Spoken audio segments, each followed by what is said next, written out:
Welcome to my channel Bengali नॉमिस। तुम सबका मेरा चैनल बंगाली नॉमिस में स्वागत है। तो अभी हम बात कर रहे हैं, हम जब इन्वेस्टमेंट करते हैं तो उससे पहले इन्वेस्टमेंट कैसे करेंगे एंड उस इन्वेस्टमेंट से कैसे मुझे रिटर्न आएगा इसके बारे में। तो अगर मेरा ये वीडियो अच्छा लगे तो मेरा चैनल को जरूर सब्सक्राइब करना और बेल आइकन को दबा देना, ताकि मेरा चैनल का जो अगला वीडियो आएगा वो तुम्हारे पास नोटिफिकेशन में आ जाए। और ये वीडियो को लाइक एंड शेयर कर देना। और किसी को कुछ डाउट्स है और जानकारी चाहिए तो जरूर मुझे कमेंट करके बता देना। इससे पहले हम बात किए थे व्हाट इज कैपिटल बजटिंग। तो कैपिटल बजटिंग डेफिनेशन में हम क्या बोला था, जो capital budgeting process is the process of planning which is used to evaluate the potential investment और expenditure whose amount is significant. It helps to determine the company investment in the long term fixed asset. तो हम capital budgeting जब करते हैं तो ये long term में होता है, और लॉन्ग टर्म में जब होता है तो हम लोग, कोई कंपनी हो या कोई इन्वेस्टर हो, जब ये अपना पैसा किसी जगह में इन्वेस्ट कर रहे हैं तो उसे सही तरीके से उसका प्लानिंग करना चाहिए। जो हम जो पैसा इन्वेस्ट कर रहे हैं इसका फ्यूचर में रिटर्न कैसे देगा, यानी ये जो फ्यूचर में रिटर्न देगा ये कितना सिक्योर है। क्योंकि जब हम ये इन्वेस्टमेंट कर रहे हैं तो मुझे तो ये चाहिए, जो मैं इन्वेस्ट कर रहा हूँ इसका मतलब मुझे पैसा मिलेगा, अच्छे से पैसा रिटर्न मिलेगा, अच्छे से रिटर्न मिलेगा, तभी हम रिटर्न करेंगे। तो इसीलिए कैपिटल बजटिंग जो प्रोसेस है, कैपिटल बजटिंग जो होता है, इसको सही तरीके से कैलकुलेशन करना पड़ता है। तो ये कैपिटल बजटिंग करने के लिए हमको कुछ स्टेज फॉलो करना पड़ता है। तो आज हम उसी के बात करेंगे। ये जो कैपिटल बजटिंग है, ये कैपिटल बजटिंग करने के लिए कुछ स्टेज फॉलो करना पड़ता है। तो फर्स्ट स्टेज क्या होता है ना, जनरेटिंग प्रोजेक्ट प्रपोजल। तो यहाँ पे जो एक कंपनी का, हर एक कंपनी का जहाँ पे इन्वेस्ट करते हैं, यहाँ पे एक कमिटी बिठाया जाता है, जिस कमिटी का काम होता है जो यहाँ पे जितना सारा अपॉर्चुनिटीज है इन्वेस्टमेंट करने के लिए, उस अपॉर्चुनिटी में से जिसमें रिटर्न सबसे ज्यादा होगा तो उसी में वो लोग इन्वेस्टमेंट करेंगे। जैसे सपोज गवर्नमेंट कोल माइन या तो गोल्ड माइन कुछ प्राइवेटाइजेशन कर रहा है, तो इसके लिए कोई प्राइवेट सेक्टर या तो किसी ने चाहे कि चलो हम गोल्ड माइन खरीदेंगे, तो इससे खरीदने से पहले वो तो बहुत सारा पैसा लगाएगा। तो उस पैसा लगाने से पहले उसको ये कैलकुलेशन करना है, जो ये 5 साल बाद जो ये जो पॉपुलेशन है, हम लोग जो ह्यूमन बिहेवियर है, उन लोगों का गोल्ड के ऊपर कैसा रिएक्ट करेगा। क्या वो गोल्ड ज्यादा परचेस करेंगे या तो गोल्ड ज्यादा उसका प्राइस बढ़ेगा। तो ये सब कैलकुलेशन करना पड़ता है। मतलब किसी प्रोजेक्ट में हम जब पैसा डालेंगे उससे पहले उस प्रोजेक्ट में सही, हजारों प्रोजेक्ट में से किसी एक को, परफेक्ट एक को चुनना पड़ता है। यही होता है first proposal, generating project proposal. हर प्रोजेक्ट प्रपोजल को देखना पड़ता है। The second stage of capital budgeting क्या है ना, assessment of proposal. After identifying the prospective project, the project are assessed. Assessment generally mean the cost and return analysis. तो हम क्या फर्स्ट में क्या किया, हमारे पास जितना अपॉर्चुनिटीज है पैसा लगाने की, उसका एक लिस्ट बनाया, जितना उस सबको आइडेंटिफाई किया। उसके बाद हम क्या कर रहे हैं, उस प्रोजेक्ट में से हर प्रोजेक्ट का, हम प्रोजेक्ट का कॉस्ट एंड उस कॉस्ट से हमको फ्यूचर में कितना रिटर्न देगा उसका एक कैलकुलेशन निकल रहा है। तो ये होता है असेसमेंट ऑफ प्रोजेक्ट। मतलब हर प्रोजेक्ट का जो कॉस्ट है एंड उसका रिटर्न क्या है, ये कैलकुलेशन करके हम लोगों को निकलना है। ये होता है हमारा सेकेंड स्टेज।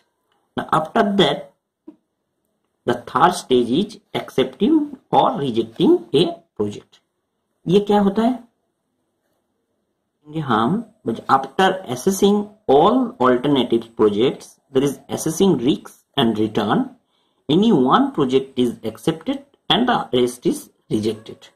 यहाँ पे बोला जा रहा है हमारे पास जितना प्रोजेक्ट है उसका असेसमेंट में हम उसका कॉस्ट एंड रिटर्न कैलकुलेशन किए हैं। तो उसमें से जिस प्रोजेक्ट में कॉस्ट सबसे कम एंड रिटर्न सबसे ज्यादा जिसमें रिटर्न होगा उसी प्रोजेक्ट को हम एक्सेप्ट करेंगे, और उसके छोड़ के और जितना सारा प्रोजेक्ट मेरा पास ऑल्टरनेटिव था सबको हम हटा देंगे। तो यहीं पे एक प्रोजेक्ट एक्सेप्टिंग होता है। ये हो गया हमारा फोर्थ स्टेज क्या होता है, इम्प्लीमेंटेशन। तो यहाँ पे क्या होता है, हम जो प्रोजेक्ट चूज किए हैं, यहाँ पे थर्ड स्टेज में जो प्रोजेक्ट चूज किए हैं, तो उस प्रोजेक्ट को अभी इम्प्लीमेंट करना है, अप्लाई करना है, प्रैक्टिकली उसको हम देखेंगे। क्या देखना है, जो उसको उसमें हम पैसा डालेंगे, तो पैसा डाल के वहां से हमको कितना रिटर्न मिल रहा है, ये हमको अभी देखना है। ये होता है हमारा फोर्थ स्टेज।